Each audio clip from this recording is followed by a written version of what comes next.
ನಮಸ್ಕಾರ. ಭಾರತೀಯ ಸಾಕ್ಷ್ಯ ಅಧಿನಿಯಮದ ಇನ್ನೊಂದು ವಿಡಿಯೋದೊಂದಿಗೆ ನಾನು ನಿಮ್ಮ ಮುಂದೆ ಬರ್ತಾ ಇದ್ದೀನಿ. Today I am going to discuss on the concept of admission of admissions, admissibility of admissions, and the impact of admission.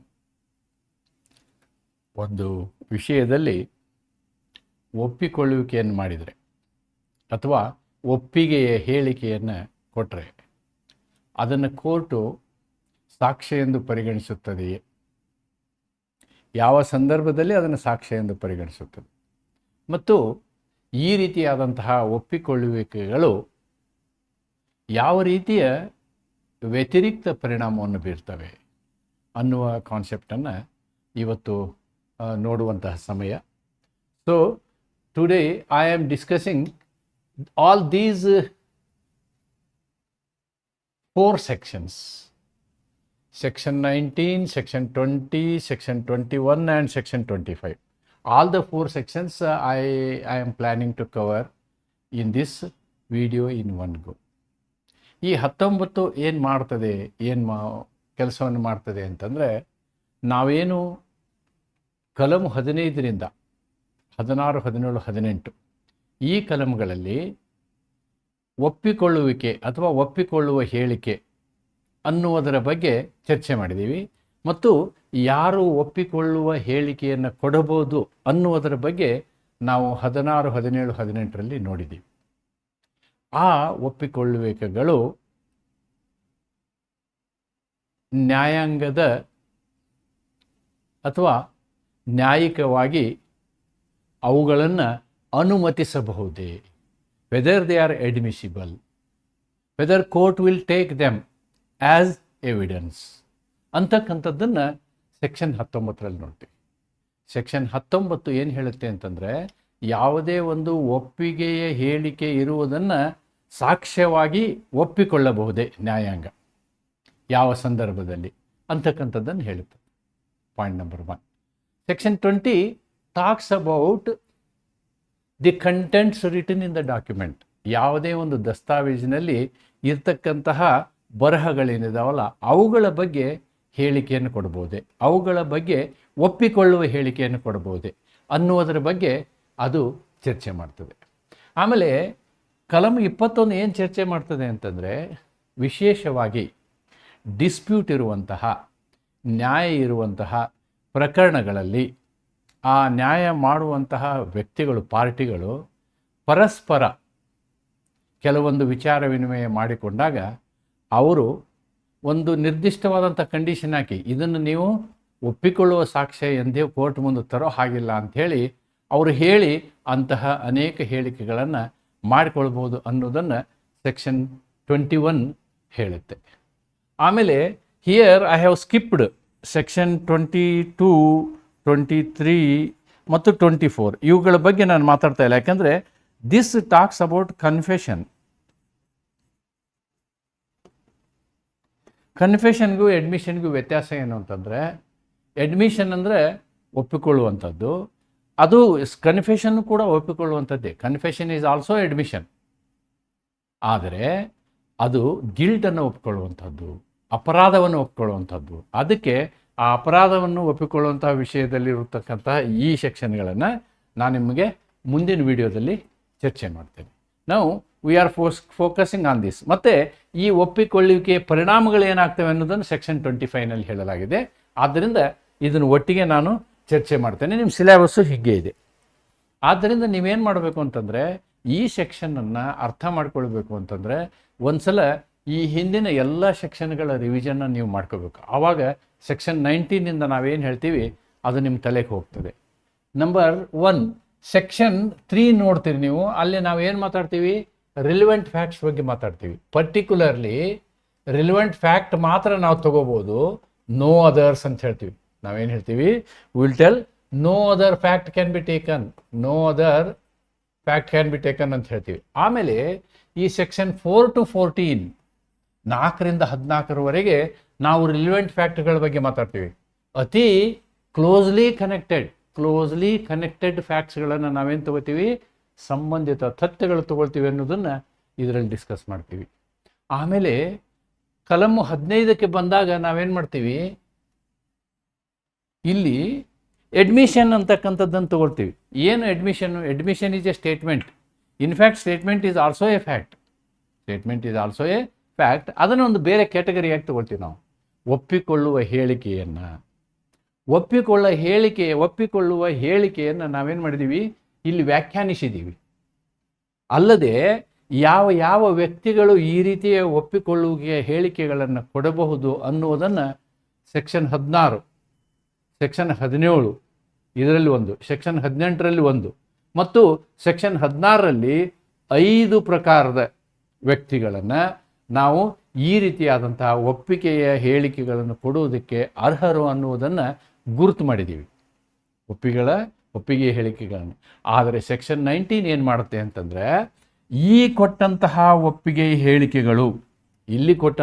ಒಪ್ಪಿಗೆಯ ಹೇಳಿಕೆಗಳು ಸಾಕ್ಷ್ಯವಾಗಬಲ್ಲವೇ? Can they be evidence? Can the court considers it? Court ಅದನ್ನು ಒಪ್ಪಿಕೊಳ್ಳುತ್ತದೆಯೇ ಅನ್ನುವುದರ ಬಗ್ಗೆ 19 ಮಾತಾಡ್ತದೆ. So ಎಡ್ಮಿಸಿಬಿಲಿಟಿ of ಎಡ್ಮಿಷನ್ಸ್, ನಿಮ್ಮ ಒಪ್ಪಿಕೊಳ್ಳುವಿಕೆ ಇದೆಯಲ್ಲ, ಆ ಒಪ್ಪಿಕೊಳ್ಳುವಿಕೆ ಹೇಳಿಕೆಯನ್ನು ನ್ಯಾಯಾಲಯವು ಒಪ್ಪಿಕೊಳ್ಳುವುದೇ ಅನ್ನುವುದನ್ನು ಸೆಕ್ಷನ್ 19 ಹೇಳುತ್ತೆ. ಈ ಒಂದು ಎನಲೈಸಿಸ್ ನಿಮ್ಮ ತಲೆಯಲ್ಲಿ ಇಟ್ಕೊಂಡ್ರೆ, ನಾನು ಕಲಂ 19 ನಿಮಗೆ ವಿವರಿಸಿದರೆ ಅದು ನಿಮ್ಮ ತಲೆಗೆ ಹೋಗ್ಬೋದು. ಆದ್ದರಿಂದ ನಾನು ಈ ಬ್ರೀಫ್ ಇಂಟ್ರೊಡಕ್ಷನ್ ಕೊಡ್ತಾ ನಾನು ಸೆಕ್ಷನ್ 19ಗೆ ಬರ್ತೀನಿ. ಸೆಕ್ಷನ್ 19ರ ಹೆಡ್ಡಿಂಗನ್ನು ನೀವು ನೋಡಿದಿರಾ, ಏನು ಹೇಳ್ತದೆ ಅಂದರೆ, ಪ್ರೂಫ್. ಎಡ್ಮಿಷನ್ಗಳನ್ನು ನಾವು ಪ್ರೂಫ್ ಅಂತ ತಗೋಬೋದಾ? Proof of admissions against persons making them and by or on their behalf and against. ಒಬ್ಬ ವ್ಯಕ್ತಿಯು ಕೊಡುವಂತಹ ಒಪ್ಪಿಗೆಯ ಹೇಳಿಕೆಯು ಅವನ ವಿರುದ್ಧವಾಗಿದ್ದ ಸಂದರ್ಭದಲ್ಲಿ, ಅಥವಾ ಅವನು ಕೊಡುವ ಹೇಳಿಕೆಯು ಅವನಿಗೆ ಅನುಕೂಲವಾಗುವ ಸಂದರ್ಭದಲ್ಲಿ ಕಾನೂನು ಯಾವ ರೀತಿ ಅದನ್ನು ಪರಿಗಣಿಸ್ತದೆ, ಹೌದಲ್ಲ ಟ್ರೀಟ್ಸ್ ಇಟ್ ಅಂತಕ್ಕಂಥದ್ದನ್ನು ಸೆಕ್ಷನ್ 19 ಹೇಳ್ತದೆ. ಸೆಕ್ಷನ್ 19 ನಾವು ಓದೋದಾದರೆ, ಎಡ್ಮಿಷನ್ಸ್ ಆರ್ ರಿಲೆವೆಂಟ್. ಒಪ್ಪಿಕೊಳ್ಳುವಿಕೆಗಳು ಸಂಬಂಧಿತವಾಗಿರುತ್ತವೆ, ಸಮಂಜಸವಾಗಿರುತ್ತವೆ. ಯಾವ ಸಂದರ್ಭದಲ್ಲಿ? Proved against the person who makes them. ಯಾವ ವ್ಯಕ್ತಿ ಹೇಳಿಕೆಯನ್ನು ಕೊಡುವನೋ ಅದು ಅವನ ವಿರುದ್ಧವೇ ಸಾಕ್ಷ್ಯವಾದರೆ, ಪ್ರೂವ್ಡ್ ಅಗೇನ್ಸ್ಟ್ ಹಿಮ್, ಅವನ ವಿರುದ್ಧವೇ ಸಾಕ್ಷ್ಯವಾದರೆ ಅದನ್ನು ನಾವು ರಿಲೆವೆಂಟ್ ಅಂಥೇಳಿ, court will accept it as relevant. ಆದರೆ ಅದು ಅವನಿಗೆ ಅನುಕೂಲವಾಗುವ ರೀತಿಯಲ್ಲಿ ಆದರೆ ಕೋರ್ಟು ಜನರಲಿ ಅಕ್ಸೆಪ್ಟ್ ಮಾಡಲ್ಲ. ಸಿಂಪಲ್ ಉದಾಹರಣೆಯನ್ನು ಕೊಡೋದಾದರೆ, ನಾನು ಒಂದು ಒಪ್ಪಿಗೆ ಪತ್ರವನ್ನು ಬರ್ಕೊಡ್ತೇನೆ. Or A gives a statement, A gives a admission, A is admission. ಏನು? I killed B. This is against him, against A. So this is relevant admission. A ಏನು ಹೇಳ್ತಾನೆ, ನಾನು ಬಿ ಅನ್ನು ಕೊಂದಿದ್ದೇನೆ ಎನ್ನುವಂತಹ ಒಂದು ಒಪ್ಪಿಗೆ ಹೇಳಿಕೆಯನ್ನು ಹೇಳ್ತಾನೆ. ಇದನ್ನು ನಾವು ಕೋರ್ಟಲ್ಲಿ ಅಕ್ಸೆಪ್ಟ್ ಮಾಡ್ತೀವಿ. we will take it as admissible or we will consider it as a proper evidence. Suppose in case A says, A's statement is, I have not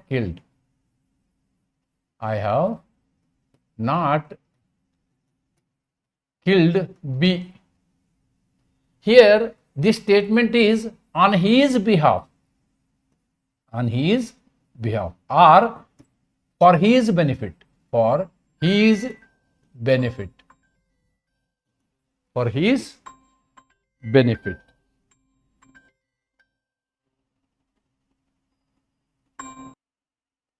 ಇಲ್ಲಿ ಎ ಏನು ಹೇಳ್ತಾನೆ ಅಂತಂದರೆ I have not killed B ಅಂತ ಹೇಳ್ತಾನೆ.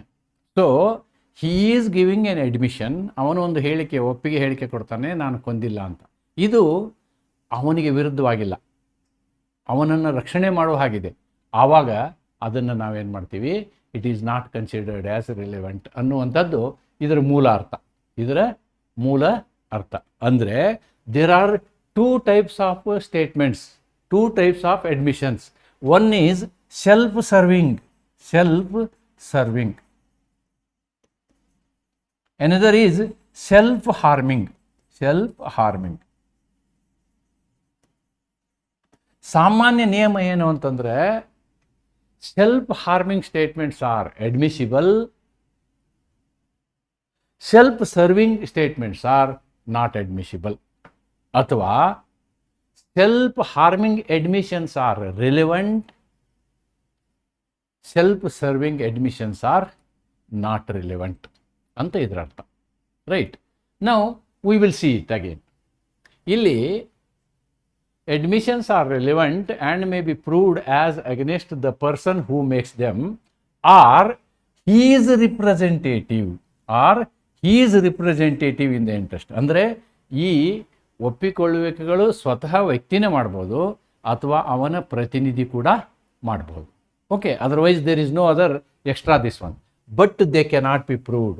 ಆದರೆ ಅವುಗಳನ್ನು ಅವರ ಪರವಾಗಿ, ಅವರ ಅನುಕೂಲಕ್ಕಾಗಿ ಅವುಗಳನ್ನು ಪ್ರೂಫ್ ಅಂತ ತಗೊಳ್ಳಿಕ್ಕೆ ಆಗೋದಿಲ್ಲ. ಅವರ ಅನುಕೂಲಕ್ಕಾಗಿ ಹೇಳಿದಂಥ ಸ್ಟೇಟ್ಮೆಂಟ್ಗಳು, ದ ಸೆಕೆಂಡ್ ಒನ್ ಅವರ ಅನುಕೂಲಕ್ಕಾಗಿ ಹೇಳಿದಂತಹ ಒಪ್ಪಿಗೆ ಹೇಳಿಕೆಗಳನ್ನು ಸಮಂಜಸ ಎಂದು ತೆಗೆದುಕೊಳ್ಳಲು ಆಗುವುದಿಲ್ಲ. But they cannot be proved means this can be proved. Self harming okay, that is accepted, ಅದೇ ಪ್ರೂಫ್ ನಮಗೆ. ಆದರೆ self supporting is not proof. Okay, person who makes them are ಅವನೇ ಮಾಡಿದರು ಅಥವಾ ಅವನ ರಿಪ್ರೆಸೆಂಟೇಟಿವ್ ಮಾಡಿದರು.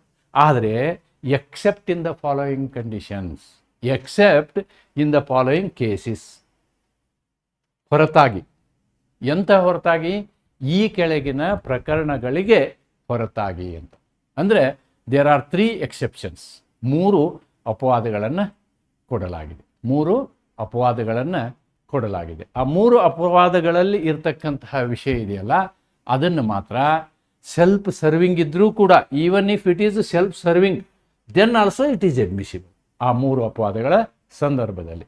ಆ 3 ಅಪವಾದಗಳನ್ನು ಹೊರತುಪಡಿಸಿ ಉಳಿದ ಯಾವುದೇ ಸೆಲ್ಫ್ ಸರ್ವಿಂಗ್ ಒಪ್ಪಿಗೆ ಹೇಳಿಕೆಗಳನ್ನು ನಾವು ಸಾಕ್ಷ್ಯವಾಗಿ ತೆಗೆದುಕೊಳ್ಳುವುದಿಲ್ಲ. They cannot be proved. Proved ಅಂದರೆ ಸಾಕ್ಷ್ಯವಾಗಿ ತಗೊಳ್ತೀವಿ ಅಂತ ಅದರ ಅರ್ಥ. ಪ್ರೂವ್ಡ್ ಅಂದರೆ ಸಾಕ್ಷ್ಯವಾಗಿ ತಗೊಳ್ತೀವಿ ಅಂತ ಅದರ ಅರ್ಥ. ಈ ಸ್ಟೇಟ್ಮೆಂಟು ಜನರಲ್ ರೂಲ್ ಏನಿದೆಯಲ್ಲ, the general rule, the first part talks about general rule. General rule ಇದರ ಮೇಲೆ ಒಂದು ಇಲಸ್ಟ್ರೇಷನ್ ಕೊಟ್ಟಿದ್ದಾರೆ. First let me go to the illustration and explain it. ಆ ಇಲಸ್ಟ್ರೇಷನ್ನ ನಾವು ಮೊದಲೇ ನೋಡಿಬಿಟ್ರೆ this point will be more clear, this point will be more clear ಅಂತ ಅಂದ್ಕೊಳ್ತೀನಿ. So here this is the illustration. ಇದು ಆ ಒಂದು ಏನು ಜನರಲ್ ರೂಲ್ನಿಗೆ ಸಂಬಂಧಪಟ್ಟಂತೆ ಸೆಕ್ಷನ್ 19ನ ಜನರಲ್ ರೂಲ್, ಜನರಲ್ ರೂಲನ್ನು ಇದು ನಿಮಗೆ ಹೇಳುತ್ತೆ. ಏನಿದು? The question is between A and B. A ಮತ್ತು ಬಿ ಮಧ್ಯದಲ್ಲಿರ್ತಕ್ಕಂಥ ಒಂದು ಪ್ರಶ್ನೆ ಏನು? ಒಂದು ದಾಖಲೆ ಇದೆ, ಒಂದು ಡೀಡ್, ಒಂದು ಡಾಕ್ಯುಮೆಂಟ್. ಅದು ಜೆನ್ಯೂನ್ನ ಅಥವಾ ಫೋರ್ಜ್ಡಾ ಅಂತ. ಅದು ನೈಜ ದಾಖಲೆಯೋ, ನೈಜ ದಸ್ತಾವೇಜೋ ಅಥವಾ ನಕಲಿ ದಸ್ತಾವೇಜೋ ಅಂತಕ್ಕಂಥ. ಓಕೆ, ಎ ಒಂದು ಸ್ಟೇಟ್ಮೆಂಟನ್ನು ಕೊಡ್ತಾನೆ, ಎ ಒಂದು ಒಪ್ಪಿಗೆ ಹೇಳಿಕೆಯನ್ನು ಕೊಡ್ತಾನೆ. Affirms that it is genuine, it is genuine. ಎಯ ಸ್ಟೇಟ್ಮೆಂಟ್ ಏನು? ಇದು ನಿಜ ಇದೆ ಅಂತಕ್ಕಂಥದ್ದು. ಬಿಯ ಸ್ಟೇಟ್ಮೆಂಟ್ ಏನು? ಇದು ಸುಳ್ಳು ಇದೆ ಅಂತಕ್ಕಂಥದ್ದು. ಇದು ಸುಳ್ಳು ಇದೆ ಅಂತಕ್ಕಂಥದ್ದು. ಆದ್ದರಿಂದ ಇಲ್ಲಿ ಎ ಏನು ಮಾಡ್ಬೋದು, ಎಲ್ಲಿದೋ ಒಂದು ದಾಖಲೆಯನ್ನು ಹುಡ್ಕೊಂಬರ್ತಾನೆ. ಎ ಎಲ್ಲಿದೋ ಒಂದು ದಾಖಲೆಯನ್ನು ಹುಡ್ಕೊಂಬರ್ತಾನೆ. ಮೇ ಪ್ರೂವ್, ಏನು ದಾಖಲೆ? ಬಿ ಹೇಳಿರುವಂತಹ ದಾಖಲೆ. ಬಿ ಹೇಳಿರುವಂತಹ ದಾಖಲೆ ಏನು? ಬಿ ಹೇಳಿರುವಂಥದ್ದು ಇದು ನಿಜವಾದ ಡಾಕ್ಯುಮೆಂಟು ಅಂಥೇಳಿ ಎಲ್ಲೋ ಒಂದು ಕಡೆ ಹೇಳಿರ್ತಾನೆ. ಆ ಒಂದು ಹೇಳಿಕೆಯನ್ನು ಕೋರ್ಟಿನ ಮುಂದೆ ಎ ಪ್ರೊಡ್ಯೂಸ್ ಮಾಡಿದರೆ, ಆ ಒಂದು ಹೇಳಿಕೆಯನ್ನು ಕೋರ್ಟಿನ ಮುಂದೆ ಎ ಪ್ರೊಡ್ಯೂಸ್ ಮಾಡಿದರೆ, then it becomes relevant against B. It becomes relevant against B because B ಅದು ಫೋರ್ಜ್ಡ್ ಅಂತ ಹೇಳ್ತಾ ಇದ್ದಾನೆ. ಬಟ್ ಯಾವುದೋ ಇನ್ನೊಂದು ಕೋರ್ಟ್ನ ಪ್ರಸಂಗದಲ್ಲಿ, ಇನ್ನೊಂದು ಸಿವಿಲ್ ಪ್ರಕರಣದಲ್ಲಿ ಇದೇ ದಾಖಲೆಯನ್ನು ತೆಗೆದುಕೊಂಡು ಹೋಗಿ ಇದು ನಿಜವಾದ ಡಾಕ್ಯುಮೆಂಟು ಅಂಥೇಳಿ ಅಲ್ಲೊಂದು ಹೇಳಿಕೆ, ಒಪ್ಪಿಗೆ ಹೇಳಿಕೆಯನ್ನು ಕೊಟ್ಟಿರ್ತಾನೆ. ಆ ಒಂದು ದಾಖಲೆಯನ್ನು ನಾವು ಈ ಪ್ರಸಂಗದಲ್ಲಿ ತೆಗೆದುಕೊಂಡು ಬಂದು, ನೋಡಿ ಸ್ವಾಮಿ, ಅವತ್ತು ಇವನು ದಾಖಲೆ ಜೆನ್ಯೂನ್ ಅಂತ ಹೇಳಿದ ಹೇಳಿಕೆಯ ದಾಖಲೆ ನನ್ನ ಹತ್ರ ಇದೆ, ಆದರೆ ಇವತ್ತು ಇವನು ಬಂದು ಸುಳ್ಳು ಹೇಳ್ತಾನೆ. Therefore the statement of B is in this case is against his own admission. ಆದ್ದರಿಂದ ದಿಸ್ ಈಸ್ ರೆಲೆವೆಂಟ್. ಹಾಗೇನೆ ಕೌಂಟರ್ ಆಗಿ ಬಿ ಒಂದು ದಾಖಲೆಯನ್ನು ತೆಗೆದುಕೊಂಡು ಬರ್ಬೋದು. ಇಬ್ಬರು ಮಾಡೋಕ್ಕಾಗಲ್ಲ. B May prove A statement by A. ಇನ್ನೊಂದು ಯಾವುದೋ ಕೋರ್ಟ್ನಲ್ಲಿ ಎ ಹೇಳಿರುವಂಥದ್ದು, ಎ ಏನು ಹೇಳಿದಾನೆ, ಈ ದಾಖಲೆಯು ಮೋಸದ ದಾಖಲೆ ಎಂದು ಹೇಳಿರ್ತಾನೆ ಯಾವುದೋ ಇನ್ನೊಂದು ಪ್ರಕರಣದಲ್ಲಿ ಅಥವಾ ಯಾವುದೋ ಸಂದರ್ಭದಲ್ಲಿ. ಆ ಒಂದು ದಾಖಲೆಯನ್ನು ಕೋರ್ಟ್ ಮುಂದೆ ತಂದು ಇವನೇನು ಹೇಳ್ಬೋದು, ಎ ಸುಳ್ಳು ಹೇಳ್ತಾ ಇದ್ದಾನೆ. ಅಂದರೆ ಎ ಅದನ್ನು ಜೆನ್ಯೂನ್ ಅಂತಾನಲ್ಲ, ಅದು ಜೆನ್ಯೂನ್ ಅಲ್ಲ, ಬೋಗಸ್ ಅಂತೇಳಿ ಹೇಳಿದಂತಹ ದಾಖಲೆ ನನ್ನ ಹತ್ರ ಇದೆ. ಅಂದರೆ ಇಲ್ಲಿ ಏನಾಗಬೇಕು, one should work against him only. ನೋಡಿ, ಎ ನಿಜವೆಂದು ಹೇಳುತ್ತಾನೆ, ಎ ನಿಜವೆಂದು ಹೇಳುತ್ತಾನೆ, ಆದರೆ ಅವನು ದಾಖಲೆಯನ್ನು ಯಾವುದು ಕೊಟ್ಟಿದ್ದಾನೆ, ಸುಳ್ಳು ಎಂದು ಹೇಳಿದ ಹೇಳಿಕೆ. ಎ ಏನು ಮಾಡಿದ್ದಾನೆ, ಒಂದು ಪ್ರಸಂಗದಲ್ಲಿ ಸುಳ್ಳು ಎಂದು ಹೇಳಿದ ಹೇಳಿಕೆಯನ್ನು ಯಾರು ತಂದು ಕೊಡ್ತಾರೆ ಕೋರ್ಟ್ ಮುಂದೆ? ಬಿ ತಂದು ಕೊಡ್ತಾನೆ, ಬಿ ತಂದು ಕೊಡ್ತಾನೆ. ಆವಾಗ ಅದು ಎ ವಿರುದ್ಧವಾದಂತಹ ಒಂದು ಒಪ್ಪಿಗೆ ಆಗುತ್ತೆ. ಅದೇ ಥರ ಬಿಯು ನಿಜವೆಂದು ಹೇಳಿದ ಹೇಳಿಕೆ, ಬಿ ಯಾವುದೋ ಒಂದು ಸಂದರ್ಭದಲ್ಲಿ ನಿಜ ಅಂತ ಹೇಳಿರ್ತಾನೆ, ಅದನ್ನು ಎ ತಂದು ಕೊಡ್ತಾನೆ ಕೋರ್ಟ್ ಮುಂದೆ ಏನು ಮಾಡ್ತಾನೆ, ಎ ತಂದು ಕೊಡ್ತಾನೆ ಬಿ ನಿಜವೆಂದು ಹೇಳಿದ್ದನ್ನು. ಆವಾಗ ಇಲ್ಲಿ ಬಿ ಸುಳ್ಳು ಅಂತ ಹೇಳಿದಿಲ್ಲ, ಅದಕ್ಕೆ ವಿರುದ್ಧವಾದಂತಹ ಅವನದೇ ಆದಂಥ ದಾಖಲೆ ಬರ್ತದೆ. General rule is the admission is admissible if it is self-harming. The admission is admissible if it is self-harming. ಯಾವುದೇ ಒಂದು ಒಪ್ಪಿಗೆ ಹೇಳಿಕೆಯು ಹೇಳುವವನ ವಿರುದ್ಧವಾಗಿದ್ದರೆ ಕೋರ್ಟು ಅದನ್ನು ಸಾಕ್ಷ್ಯವೆಂದು ಅಂಗೀಕರಿಸುತ್ತದೆ. ಈಸ್ ದಿ ಸಾಮಾನ್ಯ ನಿಯಮ, ಈಸ್ ದಿ ಸಾಮಾನ್ಯ ನಿಯಮ. Right. Now I will go to exceptions.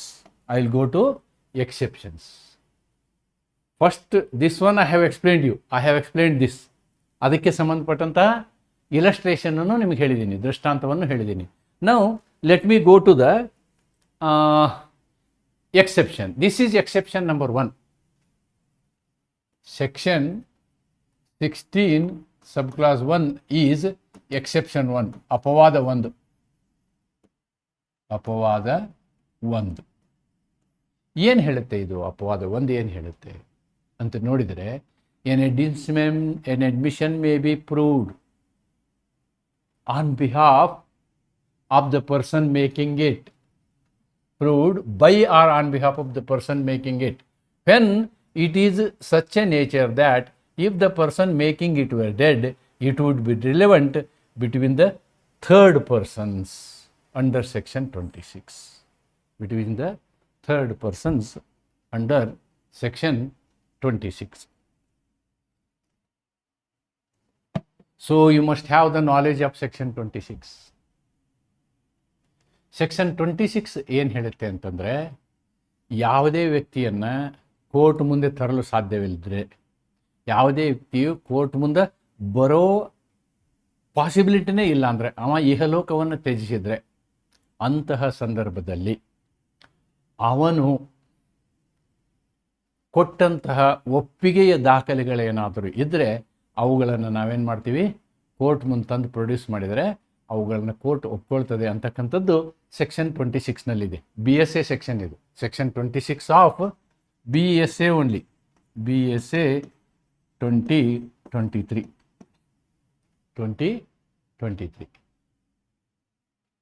ಅಂದರೆ ಇದರ ಅರ್ಥ ಇಷ್ಟೇ, an admission may be proved means it can be taken as relevant by or on behalf of the person, ಅವನ ಪರವಾಗಿ ಅವನಿಗೆ ಒಳಿತನ್ನು ಬಯಸುವಂಥದ್ದನ್ನೇ ತಗೋಬೋದು. ಆ ಹೇಳಿಕೆಯನ್ನು ಕೊಡುವಂಥವನು. When it is of such a nature that, ಅವನು ಹೇಳುವಂಥ ಹೇಳಿಕೆ ಹೆಂಗಿರಬೇಕು ಅಂತಂದರೆ, ಅಕಸ್ಮಾತ್ ಅವನು ಸತ್ತು ಹೋಗಿದ್ದರೆ ಅದೇ ಹೇಳಿಕೆಯನ್ನು ನಾವು ಮೂರನೇ ಪಾರ್ಟಿಗಳ ಮಧ್ಯದಲ್ಲಿರ್ತಕ್ಕಂತಹ ಕೇಸಿನಲ್ಲಿ ಉಪಯೋಗಿಸಬಹುದಾಗಿದ್ದರೆ, ಅದನ್ನು ಪ್ರೂವ್ಡ್ ಅಂತ ತೆಗೆದುಕೊಳ್ಳುವುದಾಗಿದ್ದರೆ, ಅಥವಾ ಅದನ್ನು ಕೋರ್ಟ್ ಅಂಗೀಕರಿಸುತ್ತೆ ಎನ್ನುವುದಾದರೆ ಈಗಲೂ ಅದನ್ನು ಅಂಗೀಕರಿಸಬಹುದು ಅನ್ನೋದು ಸೆಕ್ಷನ್ 16(1) ಹೇಳುತ್ತೆ. I don't know how much you have understood, how much you have not understood. It can be made clear by illustration B and illustration C. Now, I will discuss illustration B and illustration C. Illustration B ಮತ್ತು C ಅನ್ನು ನೀವು ಕೂಲಂಕುಷವಾಗಿ ನೋಡಿದರೆ, you will appreciate this concept. This is yes. Illustration B. ದೃಷ್ಟಾಂತ B.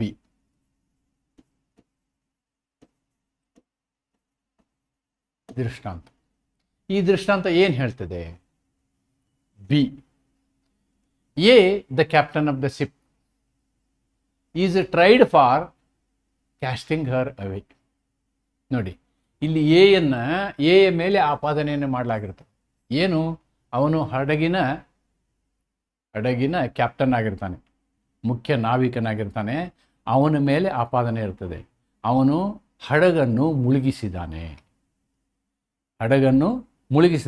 ಯಾಕೆ?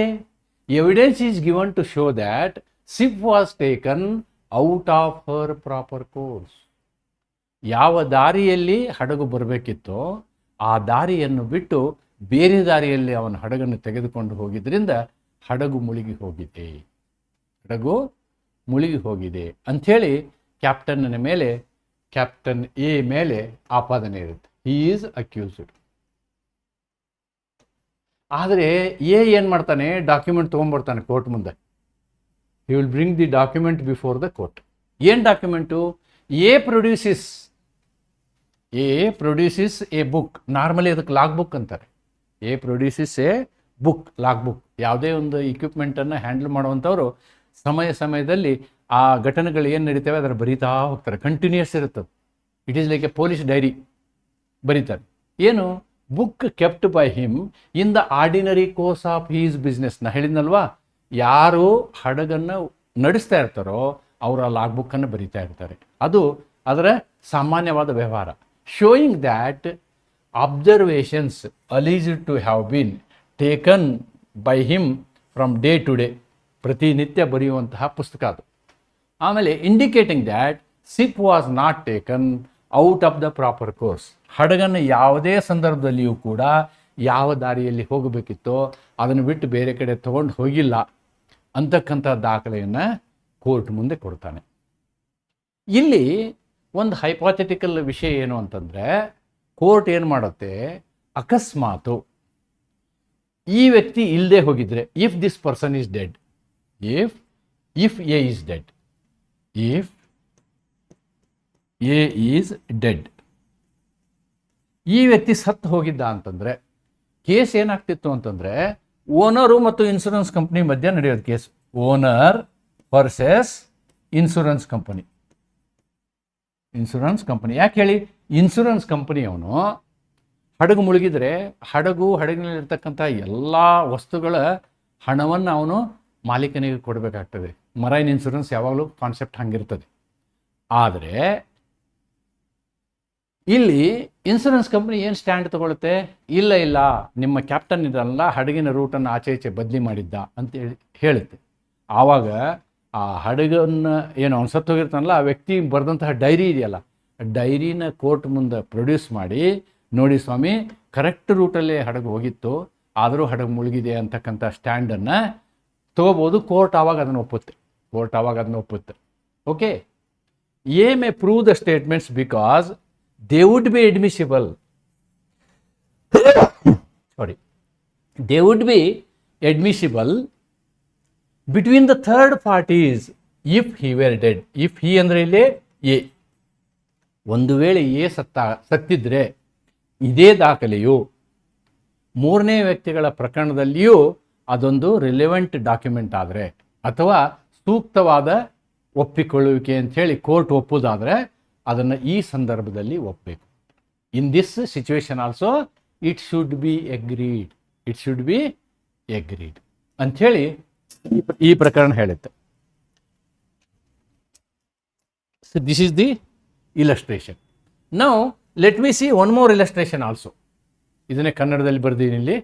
So now I will go to the second illustration, actually C third illustration, second pertaining to exception 1. ಏನಿದು?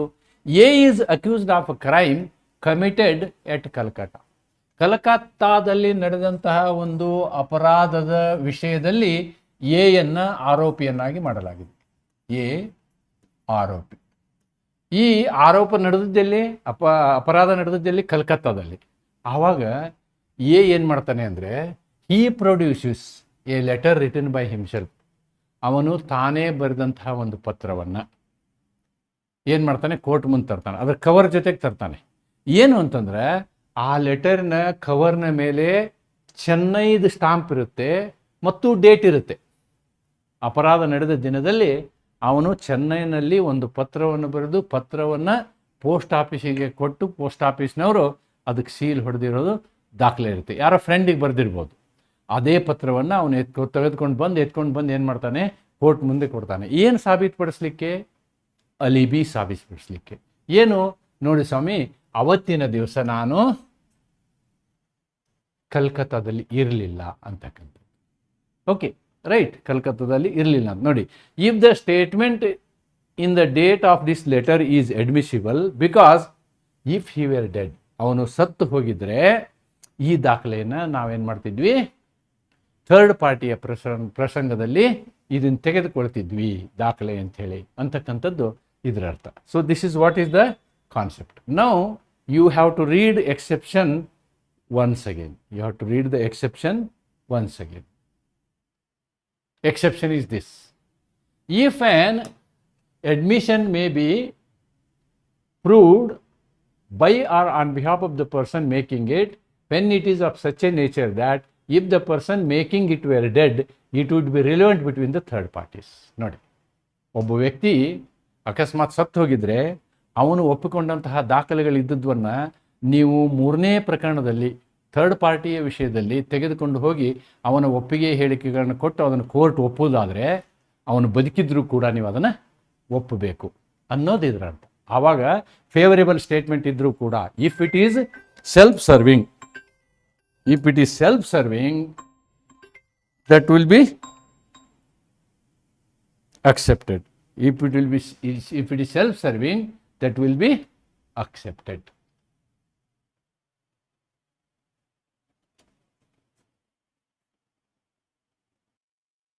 So now let us go to exception 2. This is 16 clause 2 exception.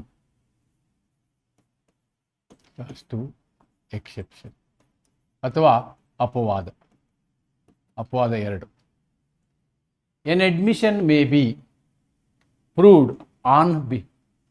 by or on behalf of a person. ಅವನ ಪರವಾಗಿಯೇ ಹೇಳಿಕೆ ಇದ್ದರೂ ಕೂಡ ಅದನ್ನು ಒಪ್ಪಿಗೆ ಎಂದು ನ್ಯಾಯಾಲಯ ಪರಿಗಣಿಸಬಹುದು. ಯಾವಾಗ? ವೆನ್ ಇಟ್ ಕನ್ಸಿಸ್ಟ್ಸ್ ಆಫ್, ಅದು ಈ ಅಂಶವನ್ನು ಒಳಗೊಂಡಿರಬೇಕು. ಏನು ಅಂಶ? Statement of the existence of any state of mind or body. ಆ ಸ್ಟೇಟ್ಮೆಂಟು ಏನನ್ನು ಹೊಂದಿರಬೇಕು ಅಂತಂದರೆ ಅವನ ಮೈಂಡ್ಸೆಟ್ಟು, ಅವನ ವಿಚಾರಕ್ಕೆ ಲಿಂಕ್ ಇರಬೇಕು ಅಥವಾ ಅವನ ದೇಹಕ್ಕೆ ಲಿಂಕ್ ಆಗಿರಬೇಕು. ಹೆಂಗೆ? ಅದು ಈ ಇಶ್ಯೂಗೂ ಸಂಬಂಧಪಟ್ಟಿರಬೇಕು. ಆಮೇಲೆ ಹೆಂಗೆ ಮಾಡಿರಬೇಕು? ಕಂಟೆಂಪೋರೇನಿಯಸ್ ಅಂತಾರೆ. ಅದಕ್ಕೇನಂತಾರೆ? ಕಂಟೆಂಪೋರೇನಿಯಸ್.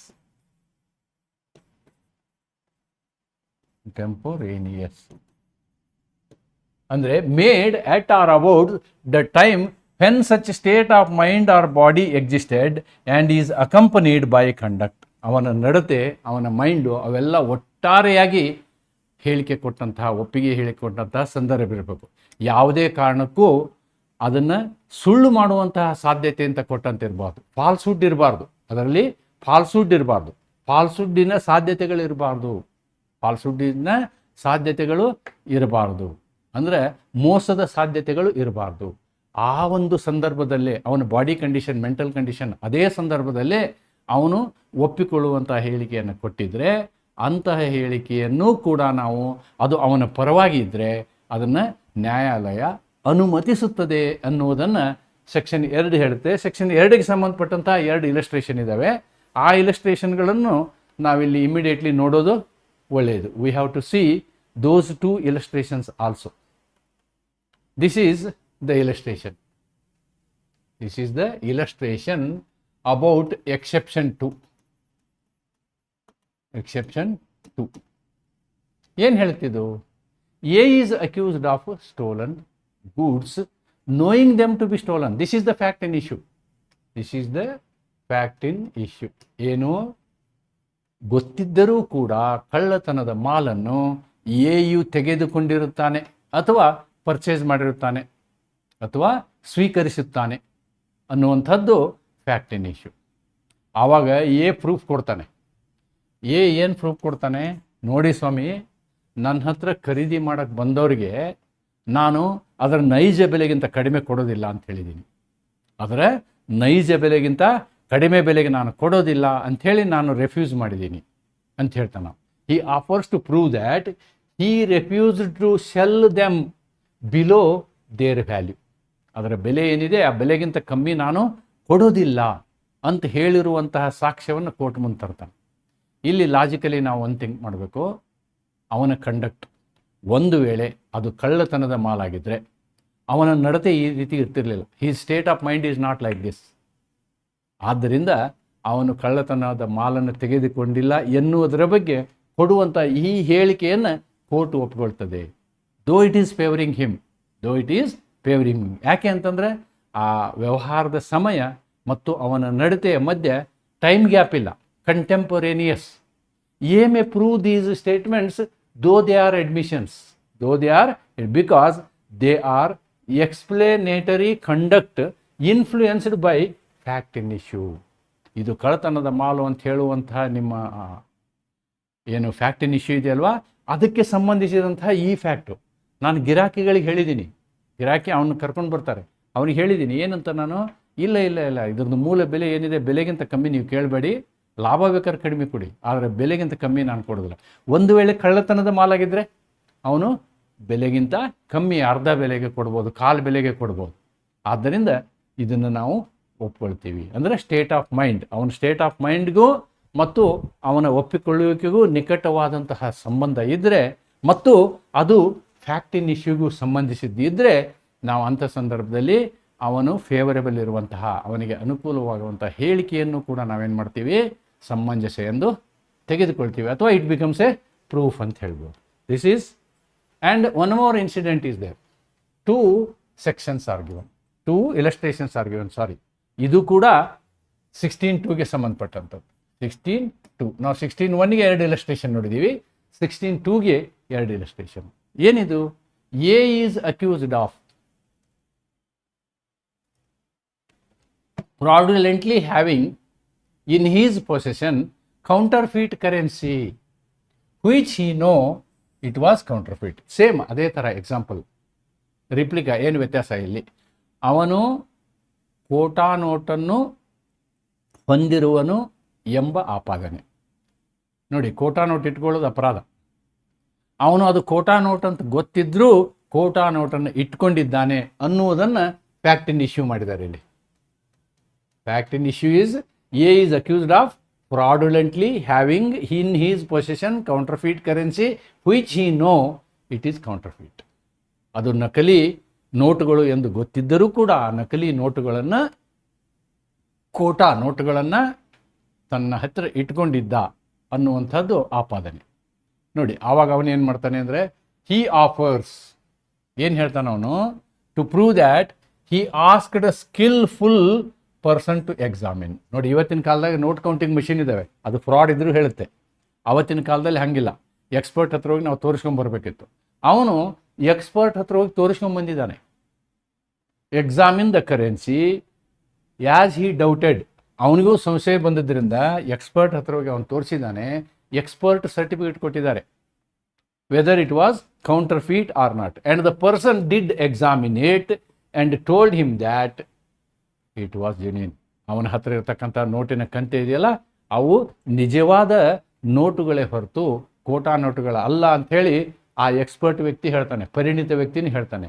ಆದ್ದರಿಂದ ಅವುಗಳನ್ನು ಅವನು ಇಟ್ಕೊಂಡಿದ್ದ. Therefore his conduct, what he has done, he has got money, immediately his conduct is, ಅವನಿಗೂ ಡೌಟ್ ಬಂದಿದೆ ಇದು ಕೋಟಾ ನೋಟೇನೋ ಅಂಥೇಳಿ. ತಕ್ಷಣ ಅವನು ಹೋಗ್ಬಿಟ್ಟು ಎಕ್ಸ್ಪರ್ಟ್ ಹತ್ರ ತೋರಿಸ್ತಾನೆ, ತೋರಿಸಿ ತಂದು ಇಟ್ಕೊಂಡಿರ್ತಾನೆ. ಅದೇ ದಾಖಲೆಯನ್ನು ಅವನು ಏನು ಮಾಡ್ತಾನೆ, ಕೋರ್ಟಿಗೆ ಕೊಡ್ತಾನೆ. ದೇರ್ ಫೋರ್ ಇಲ್ಲಿ his conduct, his behaviour, his bodily action, everything is covered in this illustration. ಅಂತಹ ಸಂದರ್ಭದಲ್ಲಿಯೂ ಕೂಡ ಯಾವುದೇ ಒಂದು ಒಪ್ಪಿಕೊಳ್ಳುವ ಹೇಳಿಕೆ ಇದೆಯಲ್ಲ, ಅದು ಅವನ ಪರವಾಗಿ ಇದ್ದರೂ ಕೂಡ ಕೋರ್ಟ್ ಅದನ್ನು ಕನ್ಸಿಡರ್ ಮಾಡುತ್ತೆ ಅನ್ನೋದನ್ನು ಈ ಒಂದು ದೃಷ್ಟಾಂತದ ಮುಖಾಂತರವೂ ನಾವು ಹೇಳಬಹುದಾಗಿದೆ.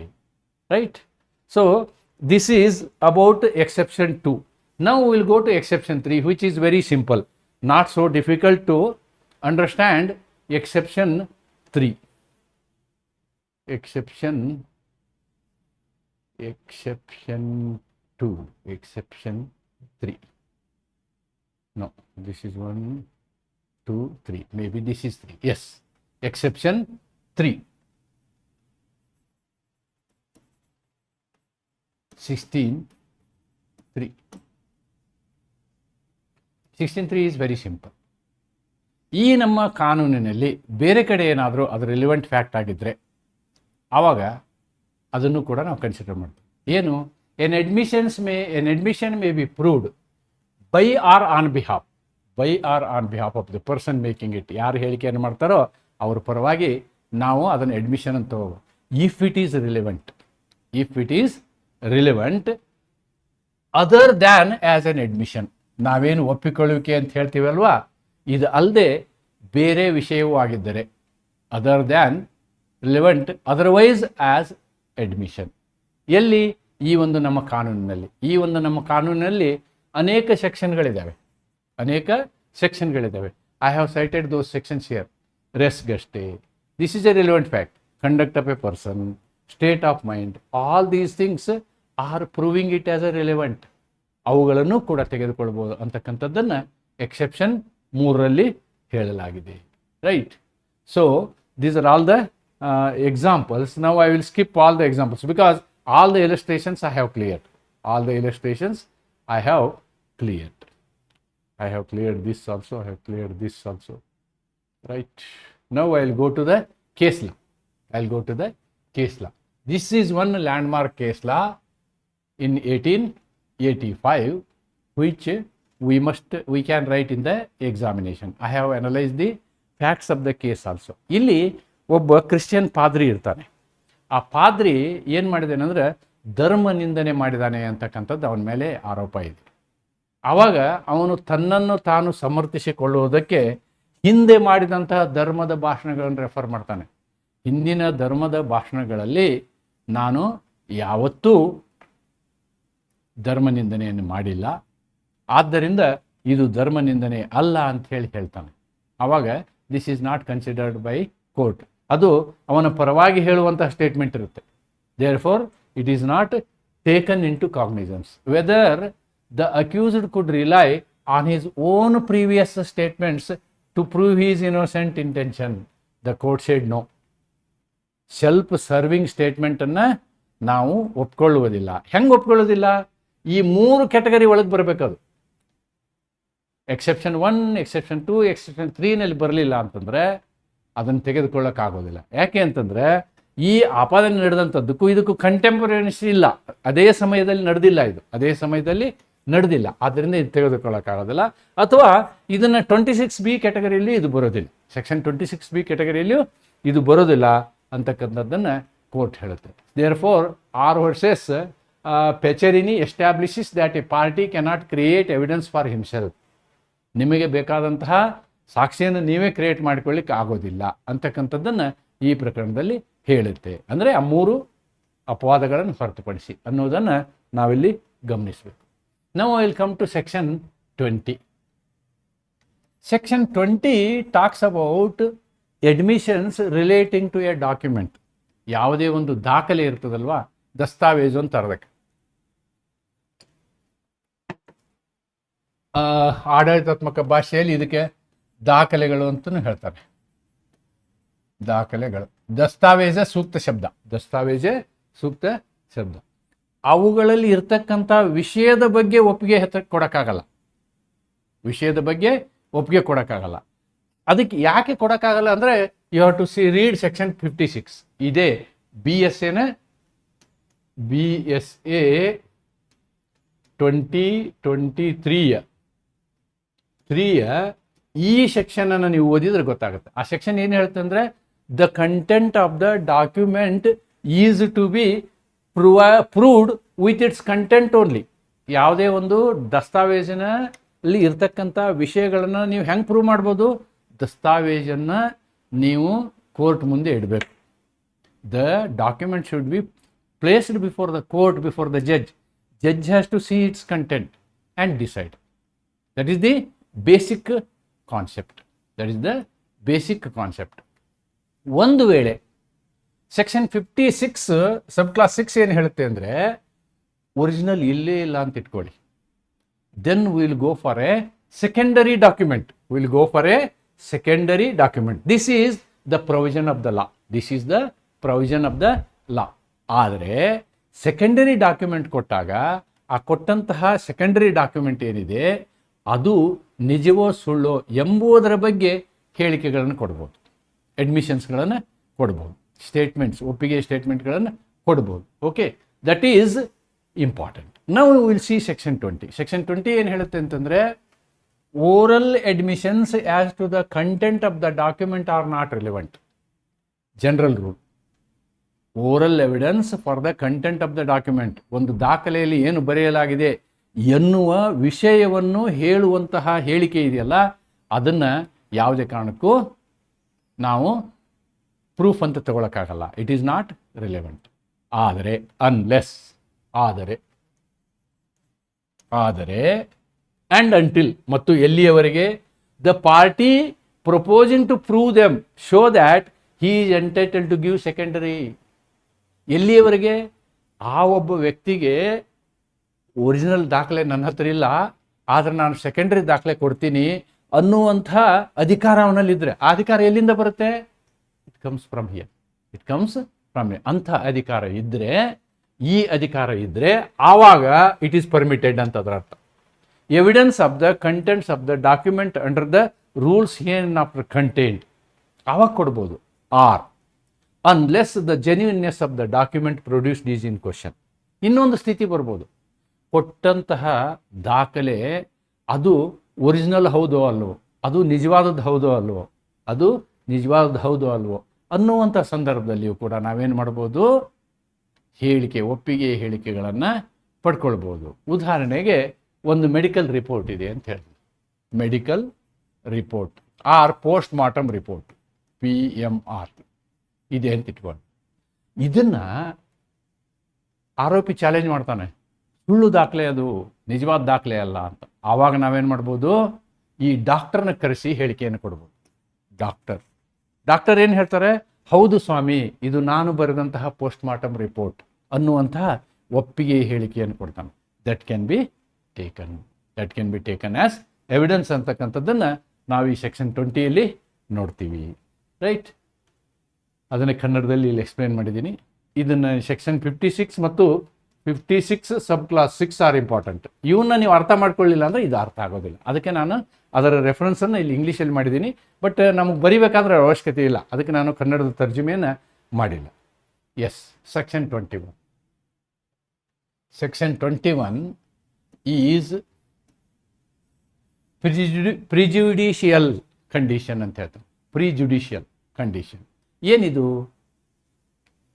ಕ್ರಿಮಿನಲ್ ಮ್ಯಾಟರ್ಗೂ ಸಿವಿಲ್ ಮ್ಯಾಟರ್ಗೂ ಇಲ್ಲಿ ವ್ಯತ್ಯಾಸ ಇದೆ. ನಾ ಕ್ರಿಮಿನಲ್ ಮ್ಯಾಟರ್ನ ಇಲ್ಲಿ ಡಿಸ್ಕಸ್ ಮಾಡ್ತಾ ಇಲ್ಲ. This is purely to civil cases. Purely to civil cases. ಯಾವುದೇ ಒಂದು ಸಿವಿಲ್ ವ್ಯಾಜ್ಯ ನಡೆದಿತ್ತು ಅಂತ ಇಟ್ಕೊಳ್ಳಿ, ನೋಡಿ here the word used is cases. ಇದರ ಅರ್ಥ there must be a dispute, there must be a dispute. ಒಂದು ಡಿಸ್ಪ್ಯೂಟ್ ಇದ್ದಂತಹ ಸಂದರ್ಭದಲ್ಲಿ in civil cases no admission is relevant if it is made upon express condition that the evidence is not to be given. ಆ ಇಬ್ಬರು ಪಾರ್ಟಿಗಳ ಮಧ್ಯ ಒಂದು condition ಇದೆ ಅಂತ ಇಟ್ಕೊಂಡು, ಏನು, ನಾವೇನಿಬ್ಬರು ಮಾತಾಡ್ಕೊತೀವಿ ಅಥವಾ ಎಕ್ಸ್ಚೇಂಜ್ ಆಫ್ ಯೂಸ್ ಮಾಡ್ಕೊತೀವಿ, ಅದರಲ್ಲಿ ಇರ್ತಕ್ಕಂಥ ಒಪ್ಪಿಗೆ ಹೇಳಿಕೆಗಳನ್ನು ನೀವು ಕೋರ್ಟ್ ಮುಂದೆ ಸಾಕ್ಷ್ಯ ಎಂದು ಪರಿಗಣಿಸಬಾರ್ದು ಅಂತಕ್ಕಂಥ ಕಂಡೀಷನ್ ಹಾಕಿದರೆ that is legally permitted, that is legally permitted under the circumstances from which court can infer that the parties agreed together that the evidence should not be given. ಒಂದು ವೇಳೆ ಎರಡನೇ ಕಂಡೀಷನ್ ಏನಂತಂದರೆ, ಆ ಒಂದು ಇಡೀ ಪ್ರಕರಣದ ವಿವರವನ್ನು ನೋಡಿದಾಗ ಕೋರ್ಟಿಗೆ ಅನಿಸಿತು ಅಂತ ಇಟ್ಕೊಳ್ಳಿ, ಇಲ್ಲ ಇಲ್ಲ ಇವರಿಬ್ಬರದು ಇದು ಪ್ರಿವಿಲೇಜ್ಡ್ ಟಾಕ್, ಇದನ್ನು ನಾವು ದಾಖಲೆಗೆ ತಗೋಬಾರ್ದು ಅಂತ ಕೋರ್ಟ್ ನಿರ್ಧಾರ ಮಾಡಿದರೆ, then also that admission cannot be taken as the evidence. ಅದನ್ನು ಕೋರ್ಟ್ ರಿಲಿವೆಂಟ್ ಅಂಥೇಳಿ ತೆಗೆದುಕೊಳ್ಳುವುದಿಲ್ಲ ಅಂತಿದ್ರ ಅರ್ಥ. ಆದರೆ ಇದಕ್ಕೊಂದು ಎಕ್ಸ್ಪ್ಲನೇಷನ್, ಒಂದು ವಿವರಣೆ ಇದೆ. ಏನು ವಿವರಣೆ? ಲಾಯರ್ ಹತ್ರ ನೀವೇನು ಮಾತಾಡ್ತೀರಿ that is also privileged statement. ಆದರೆ ಲಾಯರ್ ಸಂದರ್ಭದಲ್ಲಿ ನೀವು ಸೆಕ್ಷನ್ 132 ಸಬ್ ಕ್ಲಾಸ್ 1 and 2ಗೆ ಸಂಬಂಧಪಟ್ಟಂತಹ ವಿಷಯವನ್ನೇನಾದರೂ ಲಾಯರ್ ಮುಂದೆ ಹೇಳಿದರೆ ಅವುಗಳನ್ನ ಲಾಯರ್ ಮುಚ್ಚಿಡಬೇಕಾಗಿಲ್ಲ. He can use it as a evidence ಅಂತ ಅದರ ಅರ್ಥ. Nothing in this section shall exempt any advocate from giving evidence. ಅದರ ಬಗ್ಗೆ ಸಾಕ್ಷ್ಯ ಕೊಡದೇ ಇರೋದಕ್ಕೆ ಈ ಒಂದು ಕಾನೂನು ತಡೆಯೋದಿಲ್ಲ ಅಂತಕ್ಕಂಥದ್ದು ಅದರ ಅರ್ಥ.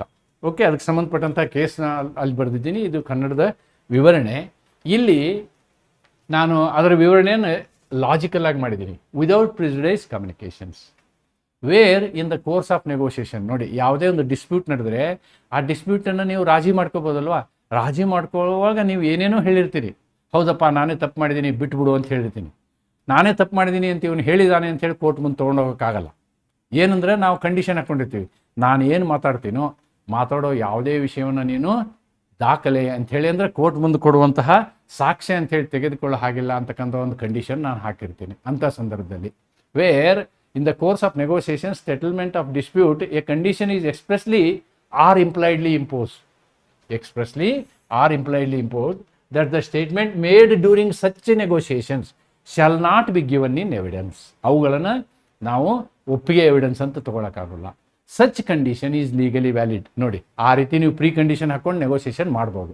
This privilege in civil matters is intended to promote amicable settlement between the parties. ನೋಡಿ, ಕೋರ್ಟಲ್ಲಿ ವರ್ಷಗಟ್ಟಲೆ ಹೋರಾಟ ಮಾಡೋದಕ್ಕಿಂತ ನಮ್ಮ ಮಧ್ಯದಲ್ಲಿ ಸ್ವಲ್ಪ ಸೋತು ಸ್ವಲ್ಪ ಗೆದ್ದು ಬಗೆಹರಿಸ್ಕೊಳ್ಳಿಕ್ಕೆ ಅನುಕೂಲ ಮಾಡುವಂಥ ಸೆಕ್ಷನ್ ಇದು. ಸೆಕ್ಷನ್ 21 ಅನುಕೂಲ ಮಾಡುವಂತಹ ಸೆಕ್ಷನ್ ಇದು.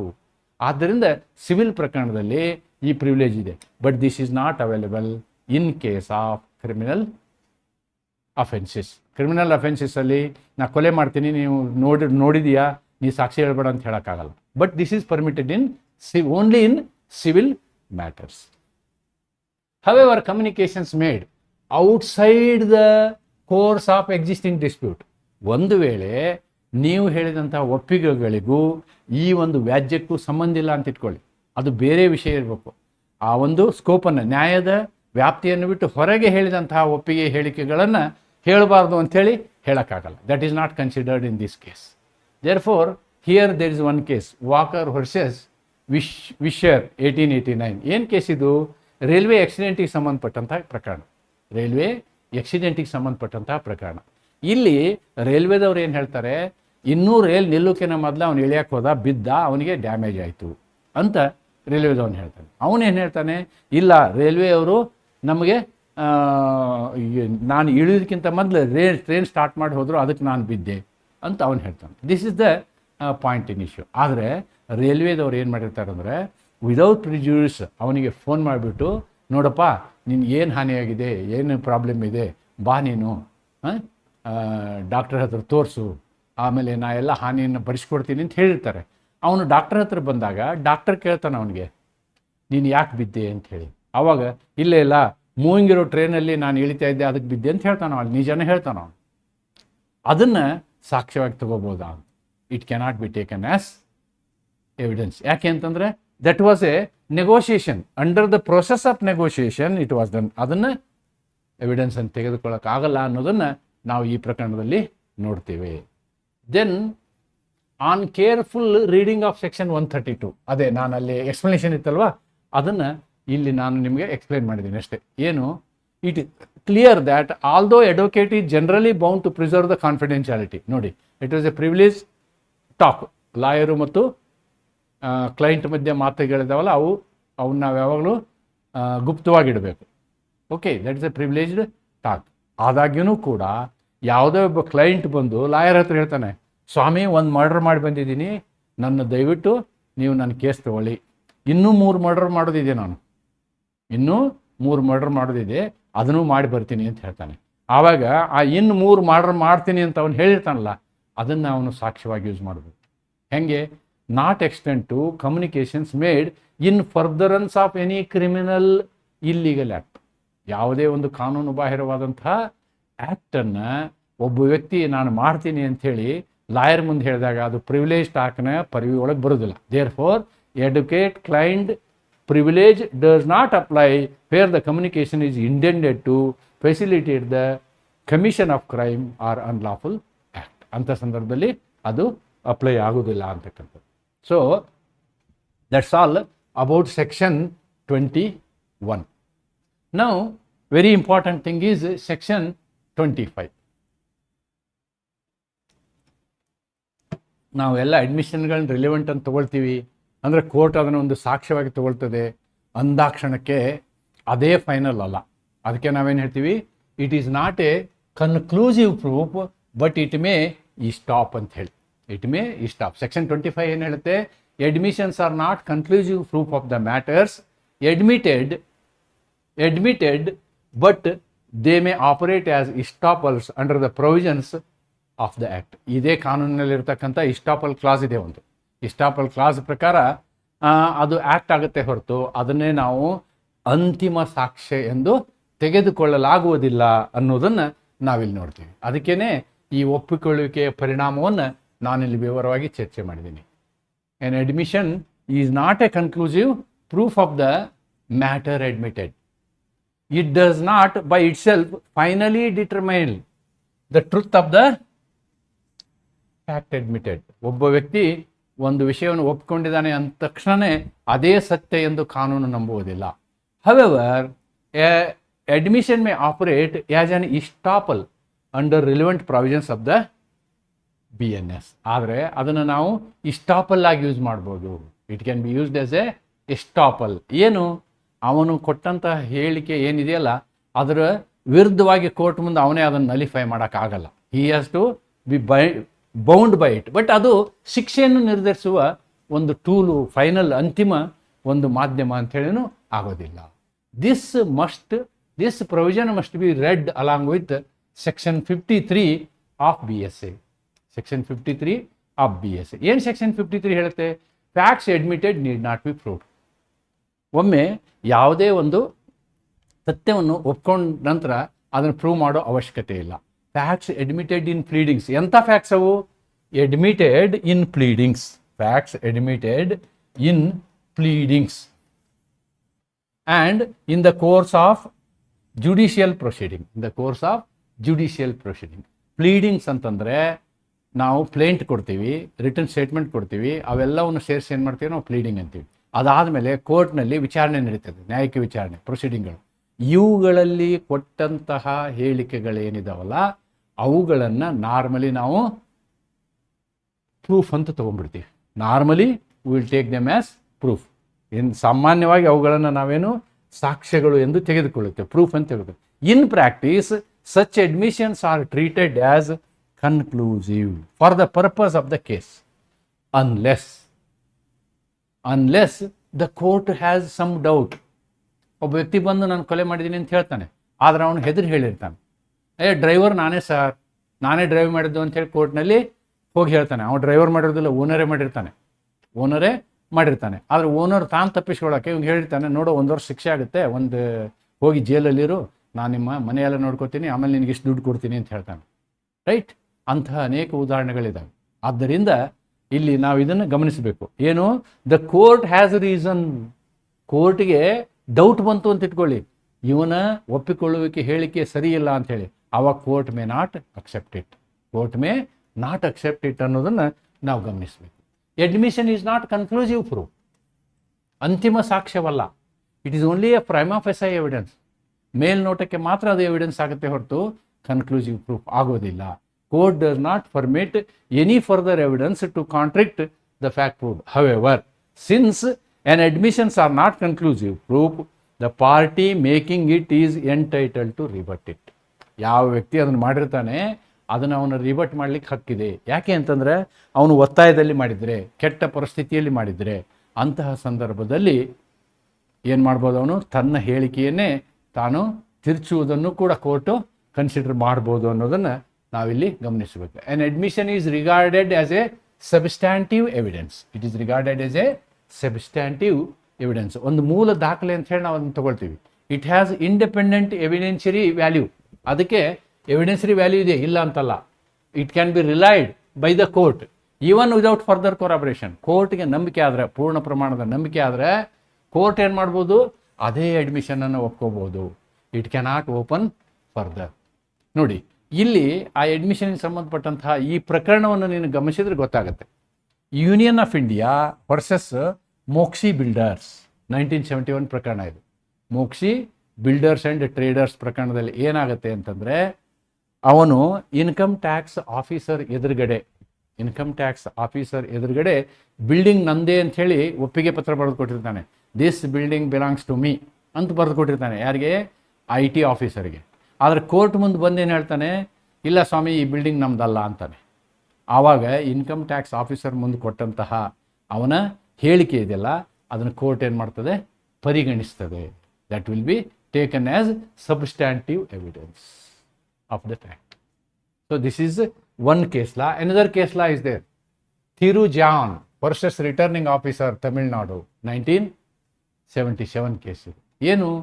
ನೀವು ನಾಮಪತ್ರ ಸಲ್ಲಿಸುವಾಗ ನಾಮಪತ್ರದಲ್ಲಿ ಹೇಳಲಾದ ಎಲ್ಲ ಒಪ್ಪಿಗೆಗಳು ಕೂಡ ಏನಾಗುತ್ತೆ, ಸಬ್ಸ್ಟ್ಯಾಂಟಿವ್ ಅಡ್ಮಿಷನ್ ಆಗ್ತವೆ. ಕೋರ್ಟ್ ಅದನ್ನು ಒಪ್ಕೊಳ್ಳುತ್ತೆ. ಆಮೇಲೆ ಕೋರ್ಟ್ ಮುಂದೆ ಬಂದು ನಾನು ಮಾಡಿಲ್ಲ ಸ್ವಾಮಿ, ಅದು ನನ್ನ ಹೇಳಿಕೆ ಅಲ್ಲ ಅಂತ ಹೇಳೋಕ್ಕಾಗೋದಿಲ್ಲ. ಓಕೆ? ಜುಡಿಷಿಯಲ್ ನೆನ್ಪಿಟ್ಕೊಳ್ಳಿ, this is very important. Judicial admissions, that is admissions made in pleadings during the proceedings, ordinarily operate as waiver of proof. ಅವಕ್ಕೆ ಮತ್ತೆ ಬೇರೆ ಪ್ರೂಫ್ ಬೇಕಾಗಿಲ್ಲ. ನ್ಯಾಯಾಲಯದ ಮುಂದೆಯೇ ನೀವು ಒಪ್ಕೊಂಡಿದ್ರೆ, ಪ್ಲೀಡಿಂಗ್ನಲ್ಲಿಯೇ ನೀವು ಒಪ್ಕೊಂಡಿದ್ರೆ, that is over. We can say it is conclusive.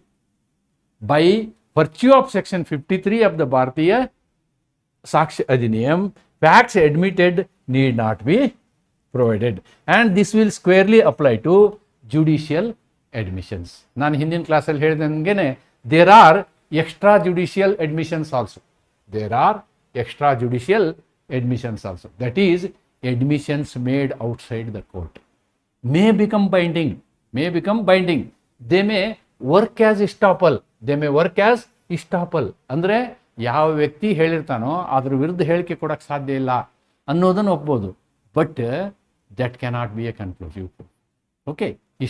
ಇಸ್ಟಾಪಲ್ ಮೊದಲು 115 ಇತ್ತು ಎವಿಡೆನ್ಸ್ ಆ್ಯಕ್ಟಲ್ಲಿ. Now it is 121 of the Bharatiya Sakshya Adhiniyam. In such cases party is not permitted to go back and deny the fact earlier admitted. ನಾನು income tax officer ಮುಂದೆ ಅದು ನಂದೇ building ಅಂತ ಹೇಳಿಬಿಟ್ಟು court ಮುಂದೆ ಬಂದು ಅದು ನಂದಲ್ಲ ಅಂತ ಹೇಳೋಕ್ಕಾಗೋದಿಲ್ಲ. So he is stopped from altering his previous statement ಅಂತಕ್ಕಂಥದ್ದನ್ನು ನಾವು ಎಕ್ಸ್ಟ್ರಾ ಜುಡಿಷಿಯಲ್ ಅಡ್ಮಿಷನ್ಸ್ನಲ್ಲಿ ನೋಡ್ತೀವಿ. So this is all about these sections. I think with this video I have completed unit 1. ಬಹಳ ವಿವರವಾಗಿ ಯೂನಿಟ್ 1ನ ಎಲ್ಲ ಸೆಕ್ಷನ್ಗಳನ್ನು ಮಾಡಿದ್ದೀನಿ ನಾನು. I have started from section 2, section 3, then section 4 to 14, section 15, 16, 17, 18, and today 19, 20, 21, and 25. These sections we have covered.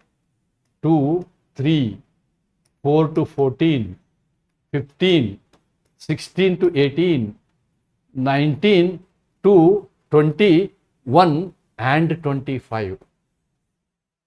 ಈ sequence ಇದೆಯಲ್ಲ, it has got its own importance. ನೀವು ಈಗ 1ನೇ ಯೂನಿಟನ್ನು ಕೂಲಂಕಷವಾಗಿ ಸೆಕ್ಷನ್ 2ರಿಂದ ಹಿಡ್ಕೊಂಡು 25ರವರೆಗೆ ನಾನೇನು ಪಾಠ ಮಾಡಿದ್ದೀನಿ ಎಲ್ಲ ವಿಡಿಯೋಗಳನ್ನ ಸೀರಿಯಲ್ ಆಗಿ ನೀವು ನೋಡ್ಕೊಂಡು ಬಂದರೆ ನಿಮಗೆ ಅತಿ ಪ್ರಮುಖವಾದಂತಹ ಎವಿಡೆನ್ಸ್ ಆ್ಯಕ್ಟಿನ 80% ಭಾಗನ ನೀವು ಅಂಡರ್ಸ್ಟ್ಯಾಂಡ್ ಮಾಡ್ಕೊಂಡಂಗಾಗುತ್ತೆ. ಇನ್ನೊಂದು ಏನಿದೆ ಅಂತಂದರೆ ಸೆಕ್ಷನ್ 22, 23, 24 ಸ್ಕಿಪ್ ಮಾಡಿದ್ದೀನಿ ನಾನಿಲ್ಲಿ. These are relating to confession. ನಾನು ಈ ವಿಷಯದ ಮೇಲೆ ಮುಂದಿನ ವಿಡಿಯೋದಲ್ಲಿ ಯೂನಿಟ್ 2 ಭಾಗವಾಗಿ ನಿಮ್ಮ ಮುಂದೆ ಬರ್ತೀನಿ ಅಂತ ಹೇಳ್ತಾ ಈ ವಿಡಿಯೋನ ಇಲ್ಲಿಗೆ ಮುಕ್ತಾಯಗೊಳಿಸ್ತೀನಿ. ನನಗನ್ಸುತ್ತೆ ವಿಡಿಯೋ ತುಂಬ ಲಾಂಗ್ ಆಗಿರಬೇಕು, ಆದರೆ ಬೇರೆ ದಾರಿ ಇಲ್ಲ. ನಿಮಗೆ ವಿವರವಾಗಿ ಹೇಳೋ ಉದ್ದೇಶದಿಂದ ನಾ ಈ ವಿಡಿಯೋನ ಈ ರೀತಿ ಮಾಡಿದ್ದೀನಿ ಅಂತ ಹೇಳ್ತಾ ನಿಮ್ಮ ಎಲ್ಲರ ಸಪೋರ್ಟ್ಗೆ ವಂದಿಸ್ತಾ ಈ ವಿಡಿಯೋನ ಇಲ್ಲಿಗೆ ಮುಕ್ತಾಯ ಮಾಡ್ತೀನಿ. ನಮಸ್ಕಾರ, ಥ್ಯಾಂಕ್ ಯು.